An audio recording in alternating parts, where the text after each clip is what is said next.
അടുത്ത amino ആസിഡാണ് arginine എന്ന് പറയുന്നത്. ഈ ആർജിനിൻ എന്ന് പറയുന്നത് എന്താണ്? ബേസിക് ആയിട്ടുള്ള ഒരു അമിനോ ആസിഡാണ്, അതായത് നമുക്ക് എസെൻഷ്യൽ ആയിട്ടുള്ള ഒരു അമിനോ ആസിഡാണ്. ഈ ആർജിനിൻ എന്ന് പറയുന്ന അമിനോ ആസിഡ് സിന്തസൈസ് ചെയ്യുന്നത് ഗ്ലൂട്ടമേറ്റിൽ നിന്നാണ്. അതായത് ഗ്ലൂട്ടമേറ്റിൽ നിന്ന് ഓർണിത്തിൻ ഫോം ചെയ്യും.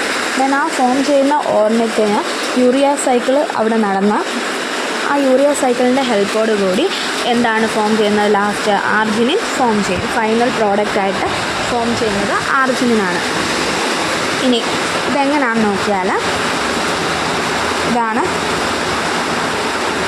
ഇതിൻ്റെ സ്റ്റെപ്പ് എന്ന് പറയുന്നത്.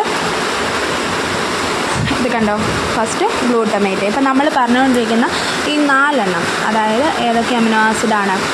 ഈ ഗ്ലൂട്ടമേറ്റ്, ഗ്ലൂട്ടമൈന്, പ്രോലിന്,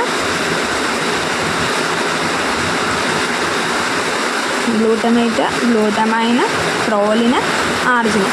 ഈ 4 അമിനോ ആസിഡിൻ്റെയും പ്രിക്കോസർ, അതായത് അല്ലെങ്കിൽ ഏറ്റവും ആദ്യം ഇതിന് 4നും ഇൻവോൾവ് ആവുന്ന ആരാണ്? ഈ ആൽഫ കീറ്റോ ഗ്ലൂട്ടറേറ്റ് ആണ്. ഈ ആൽഫ കീറ്റോ ഗ്ലൂട്ടറേറ്റ് ഇതിൻ്റെ പ്രിക്കോസർ ഫാമിലിയായിട്ട് ആക്ട് ചെയ്തിട്ട് ആൽഫ കീറ്റോ ഗ്ലൂട്ടറേറ്റിൽ നിന്ന് ഫോം ചെയ്യുന്നതാണ് ഗ്ലൂട്ടമേറ്റ്. പിന്നീട് ആ ഗ്ലൂട്ടമേറ്റിൽ നിന്നാണ് ഗ്ലൂട്ടമൈൻ, പ്രോലിൻ, ആർജിനിൻ ഫോം ചെയ്യുന്നത്. ഓക്കെ, ഇനി നമ്മൾ ബാക്കിയെല്ലാം പറഞ്ഞു. ഇനി ആർജിനിൻ എങ്ങനെയാണെന്ന് പറയാം. ഇതിനകത്തുള്ള ഗ്ലൂട്ടമേറ്റ്, ഗ്ലൂട്ടമൈൻ എന്നൊക്കെ പറയുന്നതും അതുപോലെ തന്നെ പ്രോലിൻ എന്ന് പറയുന്നതും നോൺ എസെൻഷ്യൽ, അതായത് നമ്മൾക്ക് നോൺ എസെൻഷ്യൽ ആയിട്ടുള്ള അമിനോ ആസിഡ്സ് ആണ്. ഈ ആർജിനിൻ എന്ന് പറയുന്നത് എസെൻഷ്യൽ അമിനോ ആസിഡാണ്. ഇനി അതിൻ്റെ സ്റ്റെപ്പ് എങ്ങനെയാണ്?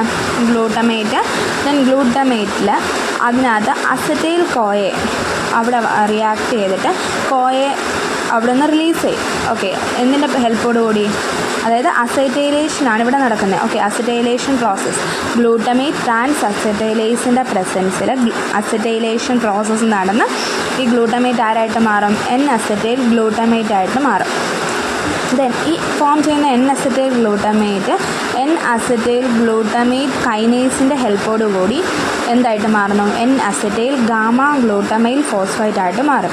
അങ്ങനെ മാറുന്ന സമയത്ത് അവിടെ എന്താണ് സംഭവിക്കുന്നത്? ATP ADP ആയിട്ട് കൺവേർട്ട് ചെയ്യും. ഓക്കെ, ATP ADP ആയിട്ട് കൺവേർട്ട് ചെയ്യുന്നു. ദെൻ ആ ഫോം ചെയ്ത എൻ അസറ്റൈൽ ഗാമ ഗ്ലൂട്ടമൈൽ ഫോസ്ഫേറ്റിന് എൻ അസറ്റൈൽ ഗ്ലൂട്ടമേറ്റ് ഡീഹൈഡ്രജനേസ് എന്ന് പറയുന്ന എൻസൈമിൻ്റെ ഹെൽപ്പോട് കൂടി, അതുപോലെ തന്നെ അവിടെ ആരാണ് എനർജി ആയിട്ട് ആക്ട് ചെയ്യുന്നത്? NADPH ആണ്. അപ്പോൾ NADPH + H+ വരുമ്പോഴത്തേക്കും NADP+ ആവുന്നു. ദെൻ ഇൻഓർഗാനിക് ഫോസ്ഫേറ്റ് അവിടെ നിന്ന് എന്ത് ചെയ്യുന്നു? റിമൂവ് ആയി പോകുന്നു.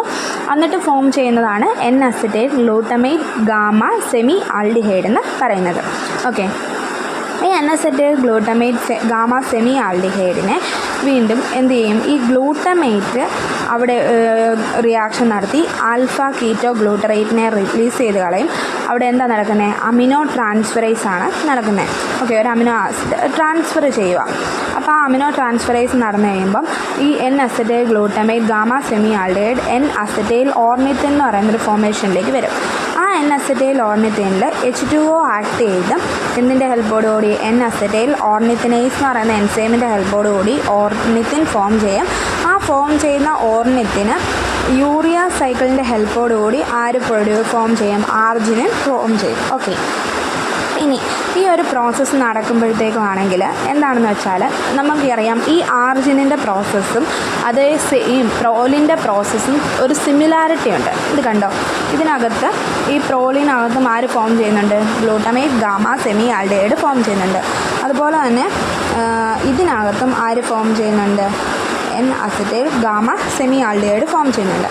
ഇനി ഇതിന് എന്താണെന്ന് വെച്ചാൽ ഈ ഗ്ലൂട്ടമേറ്റ് ഗാമ സെമി ആൽഡിഹൈഡ് പ്രോലിൻ്റെ സൈക്ലൈസേഷൻ നടന്ന് ഇത് ഫോം ചെയ്യുക, പ്രോലിൻ വരുന്നത്. ഇനി ഇവിടെ ആ സൈക്ലൈസേഷൻ നടക്കാതിരിക്കാനായിട്ട് ഇവിടെ വെച്ച് എൻ അസറ്റൈൽ ഓർണിത്തിനേസിൻ്റെ അവിടെ നിന്ന് ഒരു അമിനോ ആസിഡിനെ അവർ റിലീസ് ചെയ്ത് കളയുന്നു. ഈ അമിനോ ആസിഡിനെ റിലീസ് ചെയ്ത് കളയുന്നത് കൂടി അവിടെ എന്ത് നടക്കുന്നില്ല? ആ ഒരു സൈക്ലൈസേഷൻ പ്രോസസ്സ് പ്രിവെൻറ്റ് ചെയ്യുന്നു. അങ്ങനെ ഗ്ലൂട്ടമേറ്റിൽ നിന്നും ആർജിനിൻ ഫോം ചെയ്യുന്നു.